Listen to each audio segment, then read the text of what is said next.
can bring their own unique perspective and expertise into the discussion. And I'm sure we all will learn a lot from them and truly be enlightened from this conversation. Let's give them a big round of applause.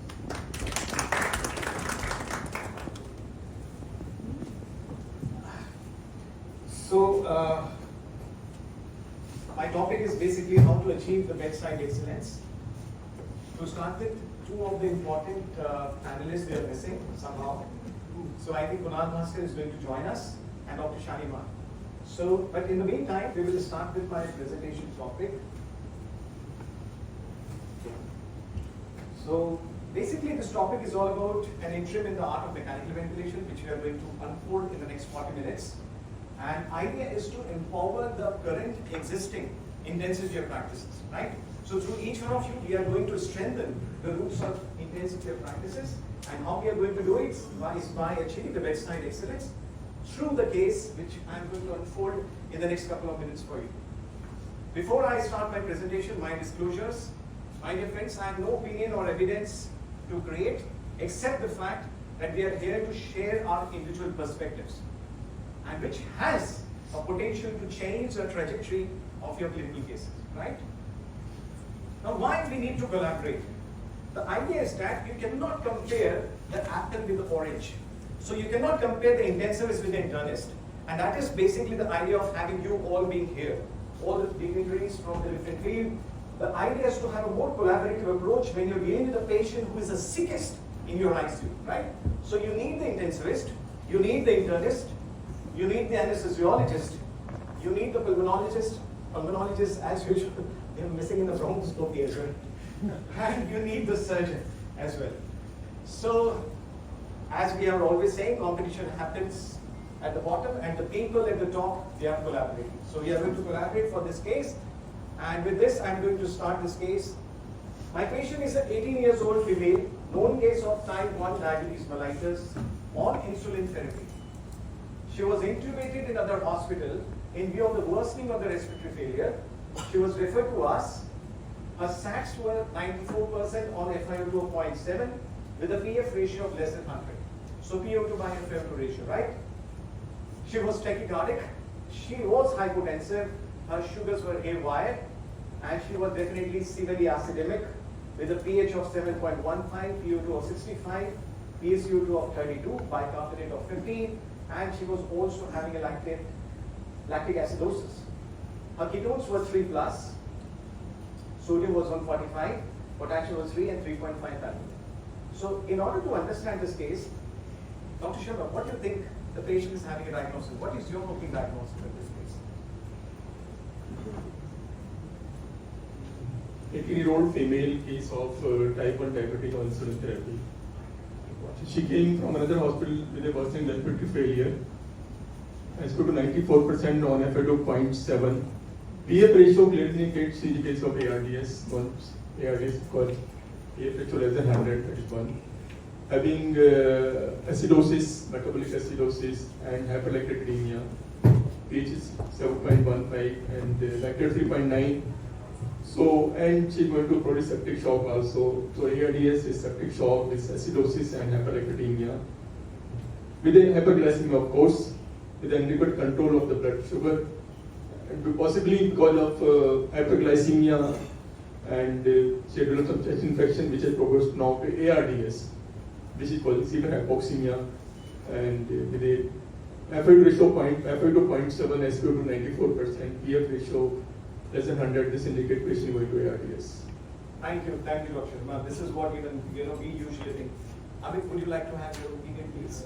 I would like to know, is this the only gas the patient had? Because This was at the time of admission when the patient came to us. and the ketones are positive at that time only. Yeah.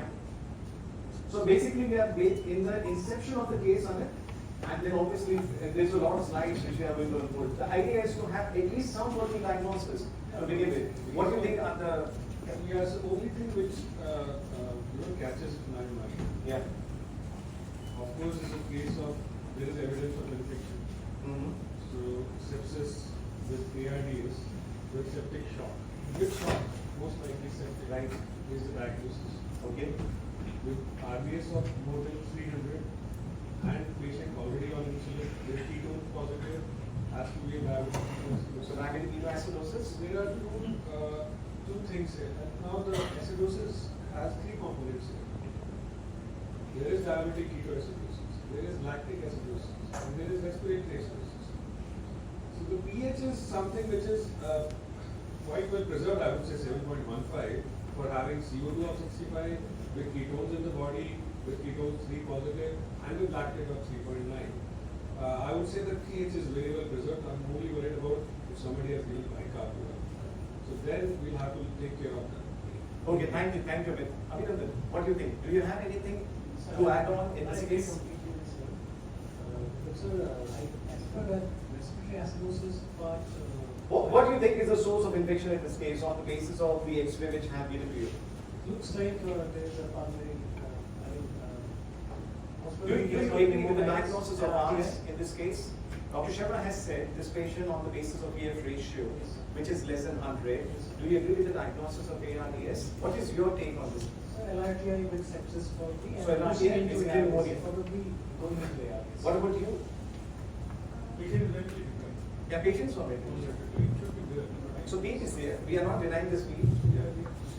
So it's an 18-year-old female, known case of type 1 diabetes, and she is on insulin therapy. So she might be having some sort of pneumonia because Yes, of excellent. the immunosuppression that might be there, with worsening of the respiratory failure, and she has with pneumonia landed up in ARDS probably, and with a PF ratio of less than 100, I would say that it's a severe ARDS, and the patient is in sepsis and septic shock. So thank you, and we are going to have the working diagnosis with us. Basically, we said because the patient was coming as a case of cognitive acquired pneumonia, she got admitted with the possibility of that because she was already there for a ventilation for almost 2 days in an outside hospital with severe hypoxemic respiratory failure, with septic shock, with lactic acidosis. I will come on to this part whether you should qualify and quantify this patient as ARDS or no ARDS. We are going to elucidate this, right? She was started as conventionally what we have been doing. The patient was having a shock, they receive IV fluids, they receive vasopressors, they receive antimicrobial as Dr. Bifali has already highlighted.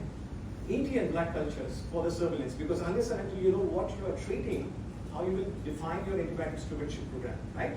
So those all things has been done. Now this was basically the question to the pulmonologist. But do you think, if you have this kind of picture, or let's say any patient who has a pneumonia, every patient needs ICU admission? Or do you have any structured criteria to define, let's say my patient is having a pneumonia, and on the basis of certain scoring system, this patient has to go to the ICU, this patient has to be in the ward or the SDU? Yeah, that's actually, if we base our opinions about only with scoring systems, I must tell you, with scoring systems are meant and applied to places where we have appropriate manpower and logistics. In my ward, if I don't have even a facility of giving oxygen and monitoring SpO2s or enough number of nurses to monitor deterioration, I would better have this patient or anybody having respiratory distress to be present in HDU or ICU for monitoring. So, Manish, this is a very important pertinent point. These scoring systems, they are based on best way care. There is no lack or dearth of human resource as well as resources. We are still, and my ICU, I would not call it a level 3 ICU yet, it's a level 2 ICU yet still. I don't have those facilities which a level 3 will have. But in my ward, if I don't have enough nurses to take care of monitoring the patient's deterioration, I would rather have them additional monitored with the multi-parameter. So shifting is based on not just one criteria, but also based on what resources you have. So anybody who's coming with respiratory distress and oxygen requirement, I'll have him on a monitor in my ICU. Or else I'll be waking up now and then every night. I'm the only intensivist. I don't have qualified people working for me at the night. Yes, if you have enough resources, then there are certain scores. Like for example, in pediatrics we use PUs. That's pediatric early warning score system. And that has been actually validated So, Amit, just to be very precise on it, do you in pediatrics per se, do you have any structured criteria for the patient of CAP, severe CAP? Whether these patients can actually go to the ICU or in the ward or in the HDU? So anybody having signs of clinical signs of respiratory distress, Okay. whether they require oxygen or not, will be the So, thank you. Because this is where one area where intensivist is not going to follow. Because this case has to be either from you or from Dr. Gitmali sir. So I will ask Dr. Gitmali sir if he has. There are definite criteria for sending the patient to ICU. Right. Of CAP. Okay. There should be, heart rate should be more than 100, respiration rate more than 25, SpO2 should be on low side. So, So the criteria. I think yes. And after that criteria, we just invite that by giving a initial treatment, if patient do not respond, then we send. Yeah, so the variance of the number, sorry Manish, I'm taking a bit. No problem. So the variance of numbers of vitals in pediatrics is far more from 1 year, even 150 heart rate is normal. So in adults it's easy to put them into criteria, but the variance of these things. So the only thing which is constant for a child or for a patient, if he's making more efforts than not. So distress, sign of distress, I see. Oxygen requirement, if you can manage it, you are fine. Otherwise, we took them, take them into ICU. I think, Amit, you have simplified, Dr. Gitmali ji has simplified overall that how you are going to deal with this kind of patient in your setup. But for the sake of understanding, at least in our ICU we are following it, and Dr. Sharma will agree with it, we assess the severity on the basis of simplistic scoring system which are available, which can be done bedside, which is curve 65, where you assess for confusion, blood urea, respiratory rate, and the BP and the age, which is the simplest of criteria for the adult population. Right? If you have 2 out of the 4 which are present, your patient has to be in ICU. But more specific, we have pneumonia severity index. So what we do, the bedside, when we receive the patient with a severe CAP, we put them under the MD CAP calculator and we justify whether this patient has to be in ICU or the patient is ready to be delocked from the ICU to the other setup, right? And very detailed one is 2007 ATS, American Thoracic Society, and IDSA criteria, which is also available. And the criteria, by and large, they are remaining the same as Dr. Gitmali and you have said. The idea is that when you're dealing day in and out these problems, you have to have certain structure in your mind and how you're going to do it in a structured format, right? We are good in guesses, but when it comes to the structured criteria, we tend to formulate. Now, as Dr. Sharma has said, and obviously, do you still feel, Dr. Sharma, because maybe we have a different opinion on this part, do you still feel it's an ARDS? It's not an ARDS. And will you treat this patient as an ARDS? I was telling based on the PF ratio basically. Okay. PF ratio less than 100 we classified as ARDS. Yeah.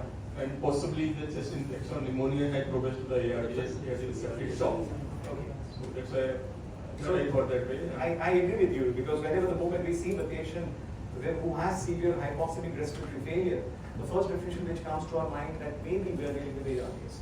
What about you? I would say we should consider this. ARDS. See, Okay. 2 days is fees. I agree with you. We will come back to again. So, but you feel it's an ARDS, right? What about you, Abhi? You also feel it's an ARDS? What about you, Piran? Okay. So, but you also feel it's an ARDS. What about you, Apurva? You also feel ARDS? So, what about your feeling? Gut feeling? ARDS. Okay. So, I think I'm the odd man out, and maybe Dr. Bhalla is along with me. This is So, not ARDS. So, what? Yeah. Not ARDS. You also believe? Yeah. How many people they say it's an ARDS in the house? It's a diet. ARDS? How many people in the house? Raise your hand. Raise your hand. And how many people they believe it's not an ARDS? Okay, so we have more number of people who have. And see, in the tuberculosis patient, you must consider upper air load, tuberculosis, Yeah. and fungal. No, thank you. Thank you, sir. These Dr. are Bhalla. very important. This looks like Yes. tuberculosis. No, I will get back to you, but let me just define what is an ARDS, because everybody, these are the cases which you are going to Yeah, see day in and day out. Now, as per the latest classification 2023, the patient, obviously, there has been classification between the mild, moderate, and severe. Time of installation remain the same from the point of inception of the chest disease to the point of inception of this bilateral diffuse infiltrate, 7 days of period. The second is that you should not be able to explain the shadow, the pulmonary edema which you're talking about, because of the cardiogenic reasons or because of the intravascular volume. The third, which is very important, very, very important, there has to be a bilateral infiltrates on the chest X-ray. So if I have to go back, do you think this patient has a bilateral infiltrates? How many people in this house can see bilateral infiltrates? How many people they can see unilateral infiltrates? At least raise hand. Yeah. Okay. So so yes, but there is a catch. Many of the time you may find that the infiltrates predominantly will be seen onto the unilateral side when you get an X-ray. But when you actually plan ultrasonology for them, which is now taken as an important tool to define the patient as bilateral infiltrates, then they may find that the case which you initially were thinking not as an ARDS could be actually an ARDS. The point here is that in the recent definition, ultrasonology has been added, especially by the trained operator, to define whether the patient has a diffuse infiltrates or not, which otherwise you can miss on chest X-ray. Yes, this is what we are trying to highlight. And obviously they are also talking about the degree of hypoxemia. So if your PF ratio is 200 to 300, you call it as mild. If it is 100 to 200, moderate. And if it is less than 100, you call it as severe. Now the new definition has, especially after the COVID, has also added that the patient is on high flow oxygen therapy, high flow nasal oxygen therapy. So if your patient is requiring more than 30 liters per minute in order to maintain a SATs of 94, you should consider this patient for even ARDS. And the countries like Africa, where they don't even have an excess for the ABG sample, there they have given you the criteria on the basis of SpO2 by F5. So these are new additions, EGI modification which has been added. Now, here the question comes. Let's say we are thinking either as an ARDS or a severe CAP. Dr. Sharma, I would like to know from you because I have learned a lot from you. So when we receive this kind of case in ICU, how do you initiate the mechanical ventilation for them? What is your initial settings which are going to keep these patients depending upon the parameters which we have seen in the last slides? You will start engaging mechanical ventilation, of course, that is one, and keeping in mind basically the lung protective ventilation. Lung is already damaged because of infection, because of pneumonia, and we should limit the tidal volume, say around 4 to 6 ml per kg body weight, and limit the FiO2 to keep the SpO2 around 90-92%, so that we further do not aggravate the lung damage because of high oxygen therapy or because of high pressure in the lungs. So, and keep the restricted fluid therapy in these patients so that we do not aggravate the pulmonary edema. So, keeping in mind invasive ventilation, limited FiO2, keeping limited fluid therapy, and an adequate optimal peak in this peak to get the with a minimal FiO2 of SpO2 around 90-92%. That is our aim and goal in these patients to the optimal ventilation. Thank you, sir. So FiO2 peak and pressures, oxygen, airway pressures, tidal volume, all these important consideration while initiating ventilation in these patients. Thank you, sir. Abhi or Amit, would you like to express your views in case how will you initiate? If you are dealing with a lot of ARDS in your pediatric places, so what you do in those cases? What are your initial? May not be the tidal volume in terms of the volume, but maybe mils per kg. So do we have the reference when it comes to the pediatrics versus adult? When you're dealing with a patient who is a potential ARDS, or maybe as a case who is prone for ventilatory induced lung obstruction? These are actually 3-4 very important points. If we discount the fact that this patient also had ketosis, then the assessment of ventilation is gone. Now, having a DK patient with 60 CO2 of 65, PO2. CO2 also was 65. No, CO2 was 32. Yeah. I made the slide, please. Because that is very important. Yeah. 32. 32 PaCO2. Yeah. So we still doable. So let's then concentrate on the lungs. You just give me the ventilation settings because we have a lot of cases. It's going to get unfolded very, very. Now, ventilation settings for an ARDS, I would treat them as ARDS. I don't have CT. I don't know whether they're bilateral infiltrates. Having a right upper and middle lobe being consolidated and having PO2s or PO2 by PF initials of less than 100 is very unlikely unless you have shunts on that. So anyway, so I'll treat them as ARDs. It's an acute respiratory. So, Amit, just for the sake of, so many students, Whenever we have- what should be your FiO2 tidal volume, peak plaque, peak airway What pressure, in a high pediatric- ratio? So in a pediatric child, first thing is I would like to get them as calm as possible, no fighting with the ventilator. So Sedate deep and sedation paralyzed. and muscle relaxants, number one.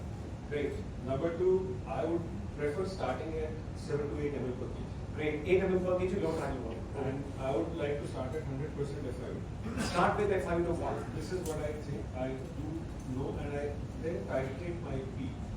Usually with this kind of X-ray, I'll start at like 7 or 8 and see what the compliance is. I'll keep it to 10 to see how much compliance we get. If the compliance decrease or remain static, I would rather use 8. If the compliance improve, I'll go to 12 to see. So I would try to optimize peak here because if you always think about a balloon. That's what I treat my PGs. That when you inflate a balloon by blowing into it, initial part is where you require a lot of force.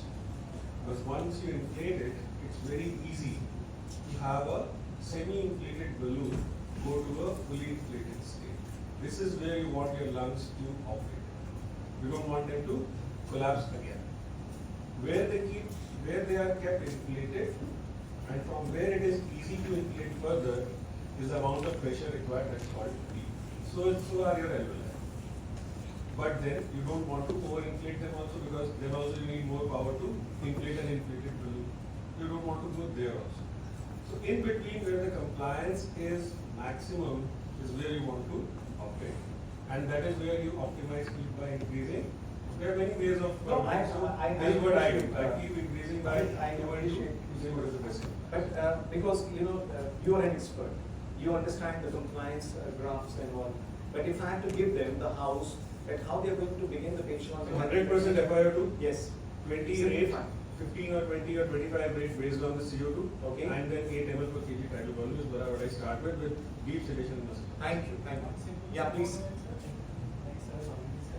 But sir, because it is ARDS, it is likely that it has been recommended that a driving pressure, which is the driving pressure peak, it should be kept at 15 or less.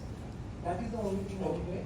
otherwise everything is. So we will come back to the concept which you're talking about, some advanced indices.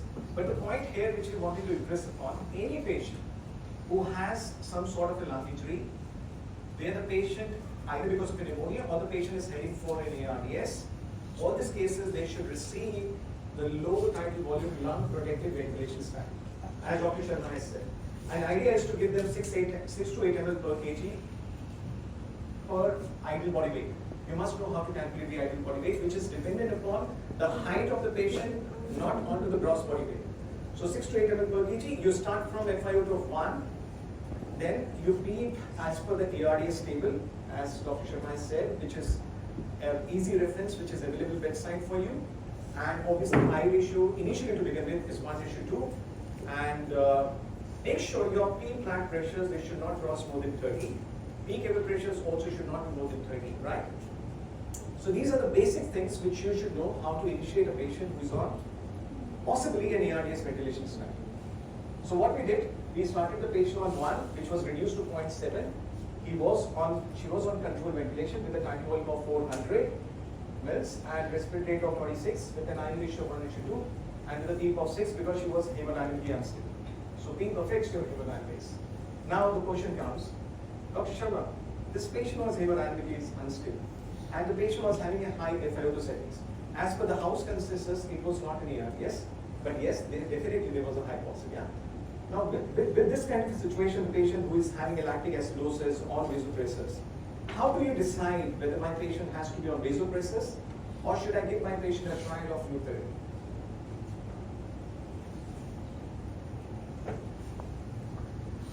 Yeah, this, as I said, Manish, earlier, this patient is at risk for pulmonary edema if they give you too much of fluid to this patient. So, in spite of being, you can give a very small fluid challenge around 400 ml fluid challenge you can give and see the response. And do not find adequate response to fluid challenge, better to start them on early vasopressor therapy. Maybe low dose NORAD you can start so that And because of vasodilation per se, in the sepsis and severe sepsis, there is vasodilatation. So they do require early initiation of vasopressor therapy. And the ideal choice in orange, you can start low dose and try to obtain a MAP of 60-61 mmHg, that you are worrying, without giving them too much opioid. Thank you, sir. Anybody has any opinion which they would like to share? Take the mic, please. Same, sir. We should not overload the patient with more fluid because. Is it working? Just keep it on. The same way, we should not overload the patient with fluids because we know their chances of pulmonary edema. So we should go for early vasopressor therapy. Low dose we can start to maintain the MAP from 60 to 65 and that. Okay, so I think, yeah, please. Very focused and also very. Yeah, I think whenever you give fluids, it's not always that you are overloading. We should think about optimizing. This patient is in septic shock, would require fluids totally distributed. Also, patient has decay.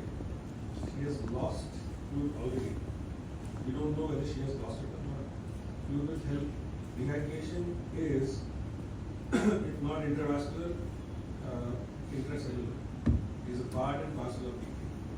So fluids in this case should help, but it's overdoing it will cause more problems. The pulmonary edema doesn't look like cardiogenic. Cardiogenic pulmonary edema does not look like. So I don't think we should be worried about that.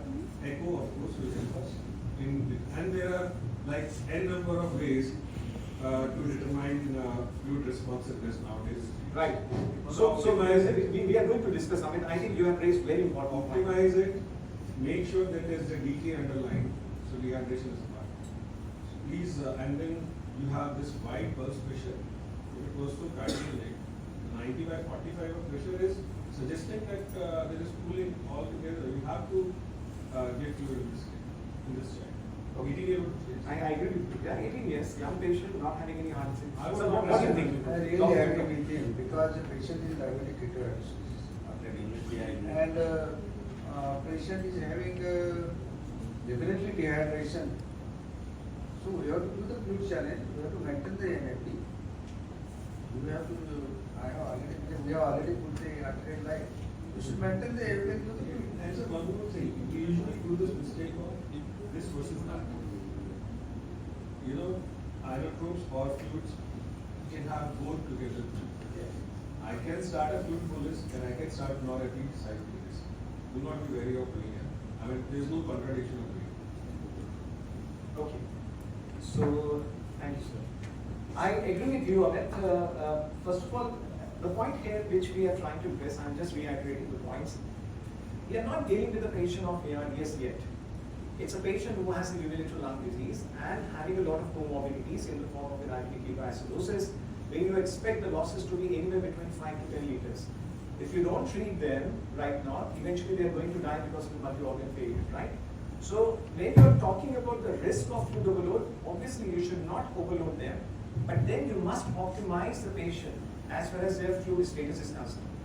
The idea of having this question is that, how do you define whether as Dr. Gurpailis has said, I want to be a fluid. Dr. Sharma has said, maybe, I'd like to be conservative in my approach. So do you have any structured way of making an assessment, this patient has to be on fluid? Yes, we do agree on the basis of the history and examination, there is a possible hypothesis my patient will need fluid. But do you have any objectivity in your assessment, which is evidently nice to you? Yes, so that is very important. Do not give a check to the presidents, do this, do this, do this. No. Every fluid challenge, and while that fluid challenge is going, the monitoring is important. So you don't have one set of parameters or steps to be done. Fluid, yes, a septic shock patient should receive fluid and you should be standing there to see what happened to the heart rate, what happened to the blood pressure, and what happened to the pulse, what happened to the sleep. CVP is the most important thing. Yeah, so I That is agree the with main it. Now this is where, I wanted to That is the main thing. So as Dr. Sudha has said, there has to be a certain form of an assessment, either in the Rule of form 2 and yes, 5. Either there has to be a static assessment, Yeah, yeah. or there has to be a dynamic No, assessment. dynamic is CVP. So we agree, Doctor. So Yeah, we are on the so- same yeah, page. so But the point here is that, CVP, if we are monitoring through. yeah. So Dr. Sharma, would you like to say about any specific criteria which we are using nowadays? We commonly use nowadays basically the IBC. Excellent. IBC assessment by doing Yes. ultrasound. That is very simple bedside test which is available to us. Look for the IBC dimension, and then based on that IBC dimension, you can decide how much fluid to be given, what is the response of fluid challenge. CVP we don't do much nowadays, sir, because there is so many fallacy with the CVP has been found. So nowadays we commonly use IBC. Thank you, sir. I completely agree with you. I think it cannot be better than what you have said. Idea is very simple. When your patient is sick, there has to be inclusion of some sort of the monitoring system to guide your fluids, rather than being arbitrary guided that I'm going to give this. Nothing or should the be patient- arbitrary. Yes, nothing should be an arbitrary. There has to be some sort of a guidance system. As Dr. Sharma has said, and Dr. Bala, this is something which I wanted to share with you as well as for the group. We have certain scoring system, we have certain criteria, the static criteria and the dynamic indices. Static indices like your CVP, pulmonary arterial occlusion pressure, has been there for ages, since your time. But the new science which is coming up, they are talking more about the dynamic indices, like your patient who has IVC, which you can monitor with the help of the ventilation. So when you give the patient breath, you see the sign change in IVC, and on the basis of this, you elucidate. And every fluid bolus has to get test dose. That's a something more like this. dynamic and a more light process. Yes, that is something more dynamic because That's we are more making a precise. difference. So idea is this. I mean, I'm sorry, I will come back. There are a lot of questions for you. You can go for the swan catheter also. Sorry, yes. Whether Very right side important. failure Very or not important. is Yes. So using a In pulmonary this artery. patient which you have shown, as it is said, the Swanden's catheter would be up because it will eliminate the lung factor. If you put a Swanden's catheter for the youngsters, there is by Felix Whale, there is a rule of 2 and 5 and 3 and 7. 2 and 5 for centimeters of water. This is very important. You all must know about these things. Everybody must read the original paper by William Shoemaker on treatment of shock way back in 1979. He postulated, this is before the ultrasound came, the rule of 2 and 5 for CVP and rule 3 and 7 for Swanden's. What you do is, we talk about fluid challenge. You have put in a CVP catheter. If it's a normal lung, but if it's not a normal lung, you put a Swanden's. When you put a Swanden's in, there are 3 steps: 50 cc, 100 cc, 200 cc. You start with the lowest challenge, 50 cc. If the pressure goes up beyond 7, you stop it because that means already patient will failure. If it between remain 3 and 7, you give another challenge of 100 cc's. If it's below 3, you go to 100. That's how you step up. And with CVP, it's 2 and 5 centimeters of water. This rule of 2 and 5, please read it up. All of you rule of 5 for CVP and 3 and 7 for. And in lung failure, as I said, putting a Swanden's catheter is a great decide. Thank you, sir. I think you should always know from where we have started the history of using the hemodynamic project. Ankit, you were saying something? Patient is on the initial part of the resuscitation. William So Schumann. why are we discussing the patient will go into overload? Because in the initial part of the resuscitation, we start with 30 ml per kg as the patient is showing the features of septic shock. So as a part of resuscitation, we should guide it and we should guide the fluid therapy at 30 ml per kg. Very well said, Ankit. And as you have said, the moment you find that the patient is having a septic shock, where the reason of hypoxemia is not because of cardiac pulmonary edema, you should not hesitate to give 30 ml per kg as the initial part of the guidance. Subsequently, the challenges or the fluid boluses, they depend upon how the patient is responding to your therapy. So these are the guidelines which I think you are endorsing from Surviving Sepsis Campaign 2021 guidelines which we are endorsing. But the point which we wanted to impress upon, as Dr. Sharma has said, at any point of a time, if you are dealing a patient who has an acute circulatory failure, even if it is sepsis, even if it is cardiac, only 15% of the cases they are going to respond to the fluid therapy, right? And the rest 50% where you're giving them boluses, you're actually harming them, right? So I think, as Dr. Sharma is saying, this is the modern view which is coming up, that you should be starting early with the vasopressus and less on the fluid therapy, because in the past we have done more damage because of this nitrogenic fluid overload therapy. Absolutely. And the point here is that, what harm the fluid therapy can does. Now, if you see this paper, which has got published in 2021 by Malbrain, Manu Malbrain is the person who is the father of fluid therapy. He has given that almost every system in the body get affected when your patient is having a fluid overload. Starting from the pulmonary edema to an increase in extravascular lung water, your patient may be difficult to wean off from the ventilation because they have stiff lungs, right? Not only this, it affects the gut, where your gut edema can happen. The third space. Yes, third space basically, yes, diffuse capillary leakage with your polygas. Third space word you must. So it can lead to intra-abdominal hypertension, abdominal compartment syndrome, often overlooked in ICU, especially in the surgical cases, Absolutely. right? And now there's an emerging concept. When you're giving them a lot of fluids, you're also inviting congestive nephropathy. So previously it was never known. Previously the treatment for AKI used to be a fluid. But now we have understood that you're actually killing the kidney by over-transfusing them. And obviously it also affects your high CVP, high pulmonary artery occlusion pressures, which are beyond the range, also affect your venous return.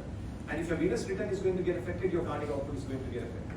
So now the CVP, in fact, Dr. Bella, because why I'm telling you, because my previous teachers, they all have been saying the CVP. Now it is taken as CVP as a marker of organ re-resuscitation. So if you have high CVP, in fact, you should consider for the re-resuscitation, right?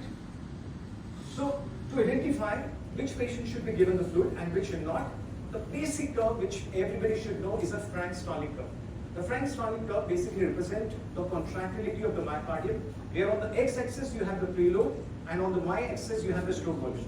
The idea is to identify the patient on this part, where giving the volume to them is going to convert into a stroke volume, right? In case if your patient is onto this flat part of the Starling curve, giving any extra amount of a volume is not going to improve the cardiac output. In fact, it's going to spill into the different organs, right? So we have to identify the patient into this part, and as Dr. Sharma has very clearly said, IVC is one of the commonest and easiest tool which you can use. We did, as Dr. Ankit has said, 13 mL per kg because you have to simplify when you are not the bedside. 1.5 liter the patient receives, continues to be on 150 mL per hour. Obviously, all the perfusion markers, they got better, including your lactate, the BP, the ketone, the sugar, even the ABG.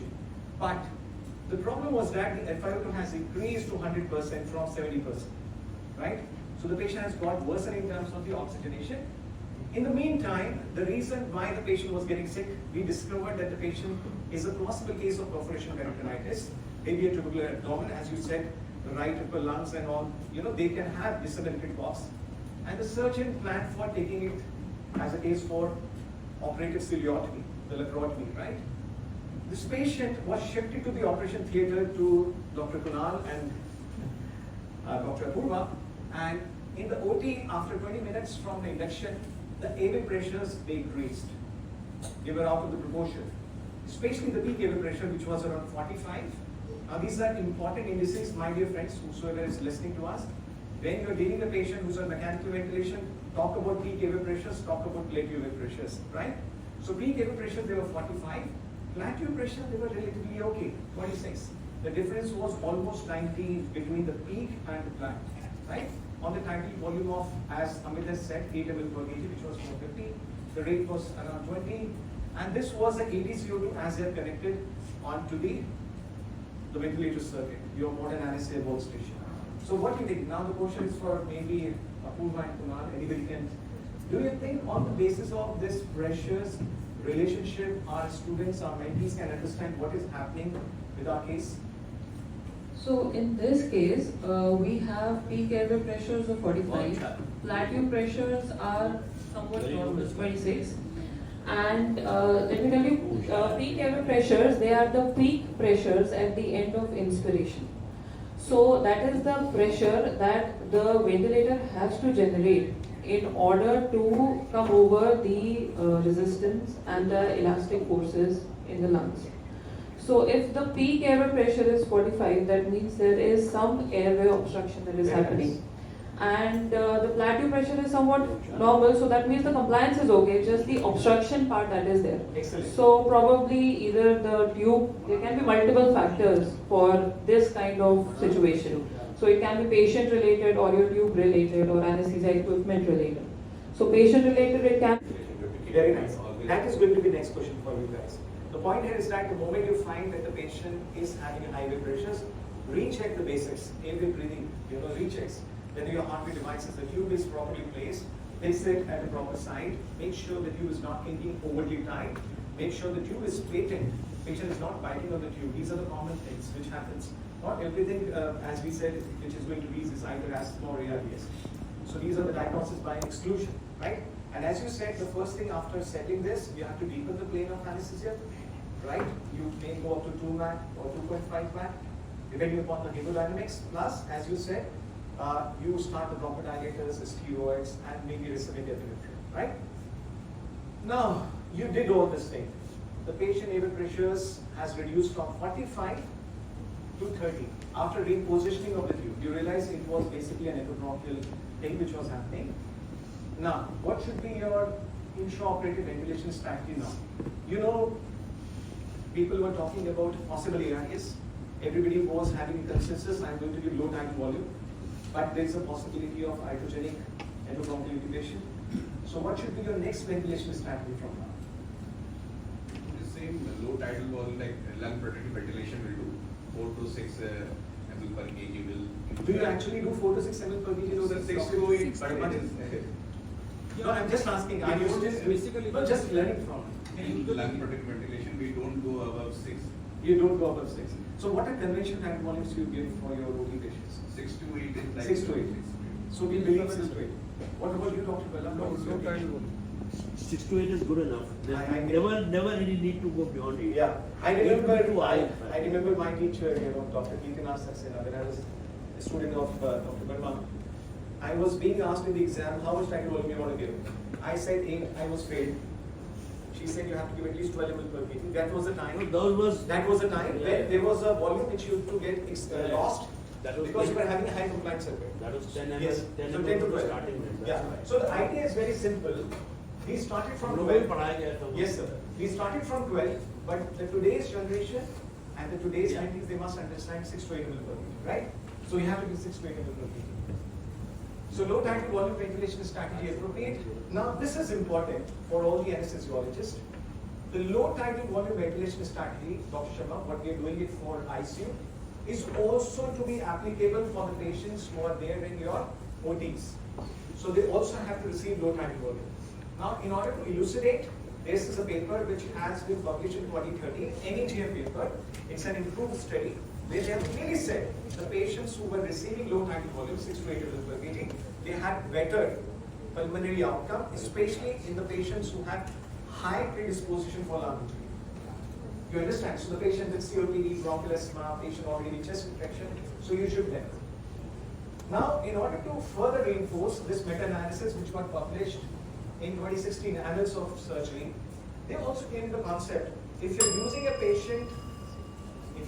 patient low tidal volume, you should also simultaneously use PEEP and maybe intermittent recruitment maneuvers. That's what I was coming to next. Yeah. PEEP. You see, PEEP plays a very, especially in this patient, PEEP will play a very important Very important role. Yes, I agree with you, Dr. Bella. So what they are saying, Dr. Sharma, that you are not only going to use low tidal volume, it is basically the triad, low tidal volume, PEEP and recruitment maneuvers. So 3 things they recommend, they endorse, as well as this meta-analysis of 500 plus patients.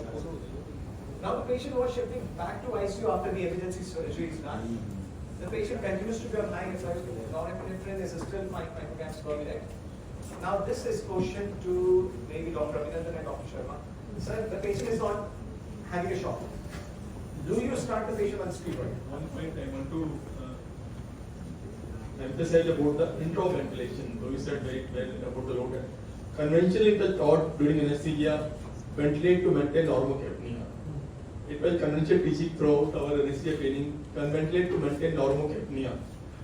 With this low tidal volume ventilation, it may not be possible to maintain normocapnia in the patient with damaged lung, like the patient you highlighted. So, some amount of hypercapnia is to be tolerated. ESCO2 or ETCO2, but we commonly look at around 35 to 40, which is ideally in the OT, which may not be possible if you do low tidal volume ventilation, it may go up to 40, 45. So this is to be tolerated and adjusted accordingly by increasing the rate of the ventilation to maintain normocapnia. That is Normocapnia. absolutely correct. Yes, yes. The end target is the carbon dioxide. Yeah. And there are certain riders.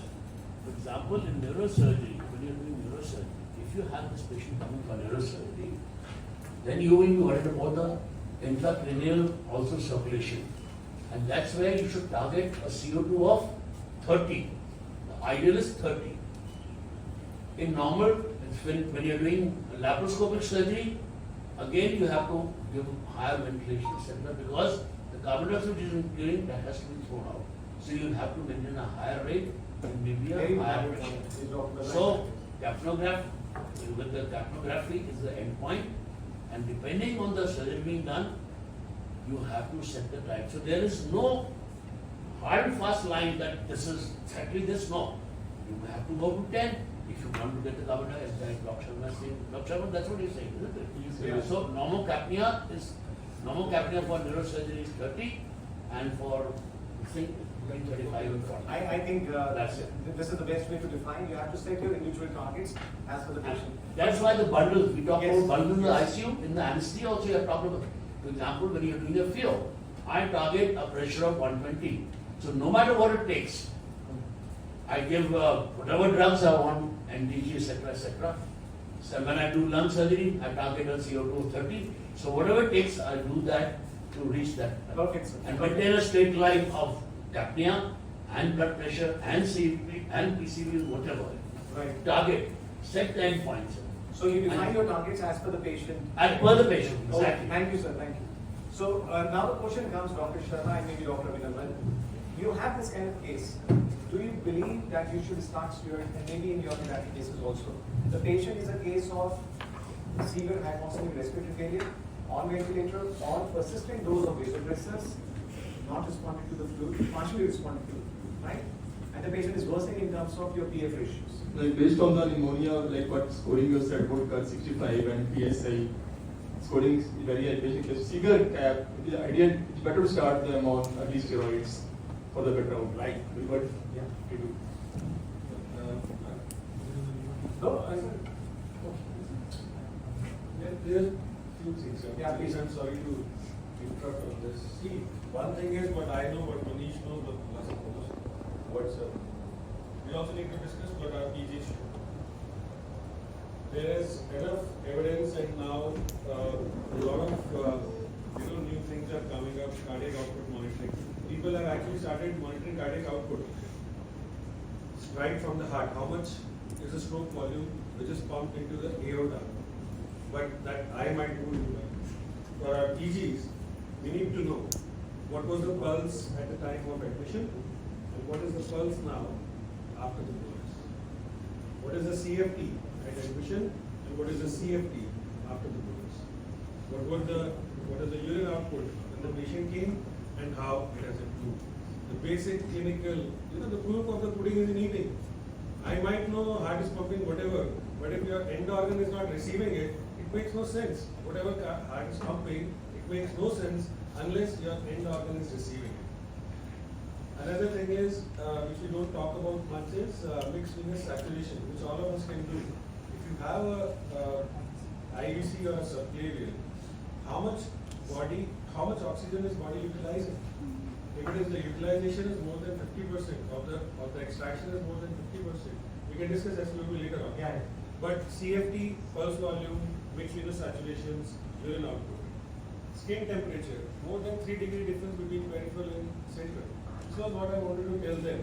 That just don't mention, keep your mind, if I don't know how to do ultrasound, if I don't know how to measure IVC diameter or its variability with spontaneous orbit. There are a lot of variants in that you cannot give fluid. No. People have been treating shock and people were being saved. When we did our residence or fellowship, this ultrasound thing had just come. Yeah. So before that, we have to do all these flow flight. हमारे time में तो कुछ भी था ही नहीं। Sir, मैं आपको बताऊं, I worked with one of the very profound surgeons, Dr. Subhash Gupta. He told me one thing. Yeah. You have to swell to get well. Exactly. This is what when I was training. I told him when I became the first, you have to be lean to become lean. So this is how the fluid paradigms have changed. That's true. Yeah, for our PGs and for our junior colleagues, these clinical parameters will make more sense, and this is minimum required to actually step up to know what cardiac output is a no. Coming to the Steroid, yeah. Do you give steroid? Just Yes, I give. Do you give a steroid to a patient with I give steroids, and I would give steroids Okay. for this patient in ARDS, muscle relaxation, and steroids. Yeah, we have not reached to ARDS yet. We have For not. me, we I have think- given severe I cognitive know- This is not ARDS, and doctor. still, I think we are over reading. ARDS नहीं है. As per the So let's consensus. actually. Let's say it's a severe cap. Let's say it's a severe You know cap. why, Manish? Let's Why can't say- we discuss that what a clinician feels it can be ARDS? Amit, I agree, ARDS needs a steroid. I'm just asking very simple question. Let's say it's a severe cap with a shock, with a patient who is requiring persistent Yeah, vasoconstriction. so What those you are, normally so do? those are CRT shock. So do you So give for shock, we give. Okay, yeah, that's it. So thank you, Amit. Abhinandan, what do you think? So after the one bundles, Sorry? which has been recommended by Alliance Sectors, at the end of the 1 hour bundles, the patient is still not improving. Early on, low dose level, as told. So thank you, Abhinandan. Thank you. So I will tell you what the guideline says. Yes, sir, I'm trying to finish. Actually, a lot of in between the inputs are there, so I cannot. ठीक है, discussion So अच्छा the होगा. point here is that if your patient is having a pneumonia because of influenza, fungi, or tuberculosis, you are not going to give steroids. If your patient is having a pneumonia who is immunocompromised, you are not going to give steroids. But if your patient is having a severe cap with septic shock, which is the case, you have to give steroids as simple as. Not only this, if your patient is not having a shock, but the patient who is on mechanical ventilation, the patient who is requiring high flow oxygen therapy, or the patient who is on NRBL requiring higher FiO2 settings, they still recommend you should give steroid. Steroid. So idea is to simplify it for the house when you have to give steroid, when you don't. Now, day 3, this was persisting. Now, if you can see, the patient was having a worsening in the pneumonia on the right side. So what will you do at this stage? The ultrasound was suggestive of clear-cut, the fractal sign which you can see on the. So this is a fractal sign for all the students. They can see their hyperechoic shadows, and these are basically the static bronchograms which you can see in the lung ultrasound. And if they're moving with the breaths, we call them as dynamic air bronchograms. This is almost pathognomic for the patient who is having the pneumonia. So, Dr. Sharma, what will you do at this stage?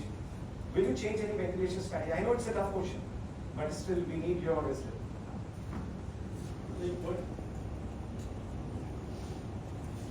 Somebody has to assist Mike. We already, like patient come from the OPE, patient already know lung protective ventilation at this stage.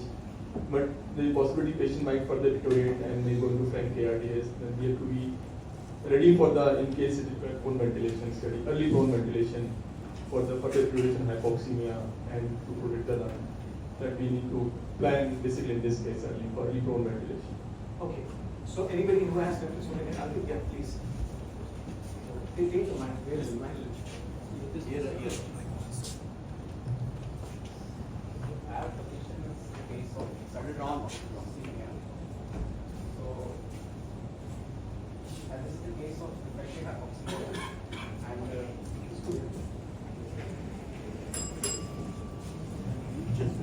I cannot definitely has to be moving. so in case of refractory hypoxemia, as the patient FiO2 requirement is also increasing. So first of all, in the ventilatory strategy, I would like to remove the dead space, which is there, the cap mount which is used to place. Apparatus dead space, yes. I will remove that. And simultaneously, I will keep the I ratios to 1:1 Very nice. to make the inspiration expiration for both the So same. you want to spend more time in respiratory base to improve the mean airway pressure. Right. Very nice. Yeah. Very nice. And simultaneously, according to this, I will titrate the P to make the SpO2 target of around 88 to 90. Excellent. Excellent. And PO2 pressures of around 60 to 75. So that's great. I think Dr. Napier very clearly said. So thank you, Abhi. Thank you for giving your opinion. Very good. But do you think the PEEP is going to be equitable in this case? When you're going to give a PEEP to a lung unit, because this patient is still look more of unilateral rather than There is a bilateral. problem with PP, so I end up bursting the other lung. Yes. So the contralateral. No, my point is that why they're not thinking what is happening to the right lung? Would you like to share something? Yeah, please. So antibiotics, the patient is on broad spectrum beta lactose, patient opportunity. So I'm just, in the interest of time, I will simplify. So obviously the patient is a non-responder, as you said. So maybe the choice of antibiotics has to be revised, which we made. And Maybe simultaneously, as the right lung is worsening, so as a conventional method, we will shift the patient to the right lateral position, and his suctioning should be done properly. So suctioning was done, there was a blood stain secretion which was done. I will come on to. So, as you said, Abhinandan, because your patient is not responding in terms of pneumonia, the patient may be having a wrong choice of antimicrobials. You must reconsider as per the hospital epidemiology. There may be atypical pathogens, as Dr. Balla highlighted. You are giving the beta-lactam, but the patient is having tuberculosis or the fungal infection. Maybe the patient is getting secondarily invaded by the nosocomial sepsis. But the one which I wanted to highlight, there could be an infectious complication like bronchial obstruction. You remember this patient was having an endobronchial? Yes. I think Dr. Balla, you should be standing on this side. So lung abscess, empyema, and paraneumonic effusion. These are few possibilities which you should consider when a patient is not improving. So what we did the point of care of ICU bronchoscopy, which we are doing, and this is what we discovered.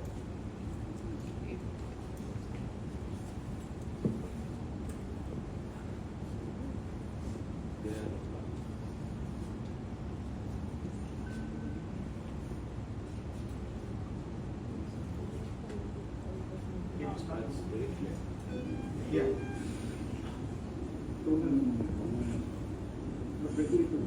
No. Can you see? Such a big vigorous plug. Yeah. Now, when you have this one, so everything which is difficult to ventilate is not an ARDS, sometimes it's a venous plus, atelectasis, collapse, consolidation, which is going to have like this kind of picture. So, I'm surprised nobody raised this, that if your only one lung has got affected, maybe the patient is having this kind of issues. So this was the X-ray. Immediately after 24 hours, the patient got better and patient got extubated, right? 48 hours after extubation, the patient was doing well. Now we have this X-ray, Dr. Sharma. Now we have this X-ray, Dr. Balla, where the patient has got worsened. She was maintaining on NIV because post-extubation, typical cases we give them NIV. She got reintubated and her PF ratio has further dropped to 80. What do you think the patient will be having? This is ARDS. Yeah. So this is how it happens. You know, share actually highly. So now you can see clearly there's a bilateral heterogeneous shadows. But the point which I wanted to stress upon, you must make a diagnosis, differential diagnosis of ARDS. But there is something which just happens with them. If your patient has a disease lung and patient is having a high respiratory drive, they often land up into one entity which has been discovered in the COVID era, which is known as patient self-inflicted lung injury. So when the patient has a high respiratory drive, then the patient is hypoxemic, hypercarbic, having a lot of lung inflammation, they generate a lot of large tidal volume. You must see this thing, right? And this large tidal volume causes large swings in the airway pressures, and which invites this patient for the lung injury. So this is a self-inflicted lung injury which happens with the patients because of the high respiratory drive. So this is one of the possible cases which has led to ECD leading to an ARDS. So this was the CT scan which we got done. You can see clearly the three areas. The bases are having an entire collapse. These are the areas which are not going to recruit in ARDS. Intermediate areas which are still partially expandable, recruitable. These are the areas on which you are going to work with the help of PEEP. And the area which is there entirely in the dorsal, which is open up, which is available for the gas exchange. So what are your goals of ventilation strategy, Dr. Sharma, at this stage? I will just wind up in the next 5 minutes. Again, basically low tidal volume ventilation, lung protective ventilation we must continue. And again, I will think of about prone patient ventilation if required. The hypoxemia not improving, patient having PF ratio very low, then I start early prone ventilation, which will help in this patient, this condition. So I think the point is clear. You have to just take care of the basic airway pressures. But new indices has come up like transpulmonary pressures. We are using in our ICU, everybody is aware of driving pressures, which you can easily calculate between the difference P flat and the P, which you have to keep it less than 15 for all the reasons. And the latest concept which is coming up to decide about the ventilator and use lung injury is mechanical power. How much energy the machine is giving to the lungs, right? So do you think you drove them now?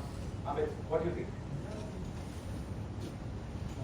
So patient has PF ratio less than 150. Now it's a full-blown ARDS. I would have got the CT done earlier, by the way. Anyway, so prone ventilation is see recruitment whenever की problem क्या है? नहीं करे ना करे अभी was such a black and white thing, कोई discussion ही नहीं होता. We would have given papers to PGs to perform. What is your take? Recruitment maneuvers, as you say, the pressure will not be distributed evenly on the lung. Once you are doing recruitment maneuver, you have to understand that the alveoli which are deceased will not have just the stretch, they will also have the strain. Yes. And they are going to cause more injury. So recruitment maneuver only to the part which is recruitable, अगर ऐसा कुछ होता तो it's good.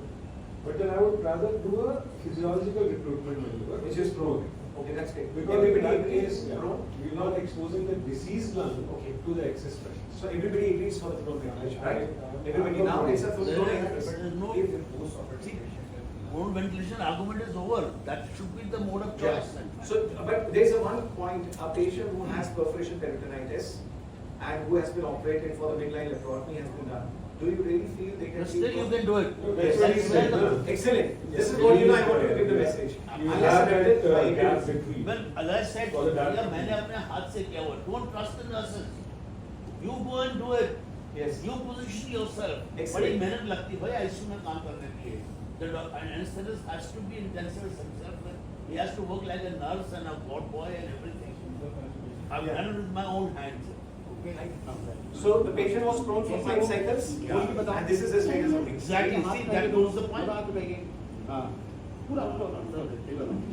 So 5 cycles of prone ventilation, we did, and eventually. That's great. Thank you. Thank you for that one. Thank you for being Give me the here. mic first. Yeah, please.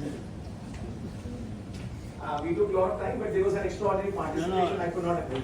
I must inform the audience. Dr. Manish को बहुत लायक हुआ. और Sir, तुमने लायक है, लायक। Like और ये मेरे मुंह से निकलना बहुत बड़ी बात है. And what you have done is a very fine exposition. It's been a very fine panel discussion, and I have all the students understanding and garnering these pearls of wisdom.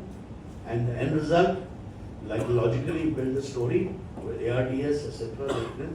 And the clincher is the prone ventilation. The message should go to every intensivist that in the ICU today all other methods are out. And I'll add a corollary to it. When I ventilated the patient, the whole aim is to take the pressure off the lungs, right? Other thing is just add a 5-degree head up tilt. Right. I used to ventilate my patients with fully prone, as I said, put the patient under the pillow, do it 10 times. Make sure that the abdomen is free. It should be flapping at least 2.5 centimeters up. Very nice. And then I started, it all was hit and run. When the COVID hit us, we didn't know, nobody knew what hit us. And the moment I added the 5-degree tilt, my survival rate went up. And you're happy to know, in my 3,000 patients over 3 years, we hardly had any mortality. I've done, and that's where prone ventilation, once we started this girl on prone ventilation, 1 hour, 2 hour, 3 hour, 4 hours, 68 hours. 45%, no BP, no pulse, nothing. She came out third day. She was a young person, 32, that's a different point. But this case, kudos to you, and I'm so glad I'm here after all this. Wonderful, wonderful. That's what. Thank you for that. No. It's for me, this is elixir to my life. It will add a few years to my life. And I'll keep coming to you guys. I'll be very happy to come and contribute to anybody, and I'll spend hours with students teaching them. This is wonderful. I'm so happy for you. So with this, I bring closure to this extraordinary, lengthy panel discussion.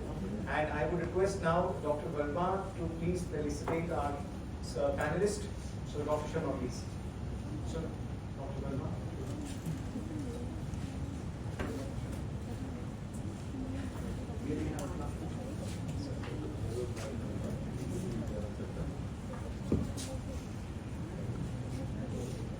Sir, Dr. Verma, I want you to stand here, please.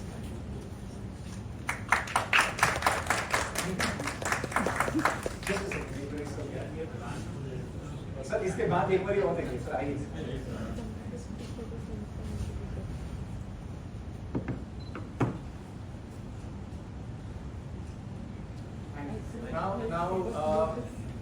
Dr. Verma I want you to felicitate you and Dr. Vella. Please stand with me. Dr. Please. Dr.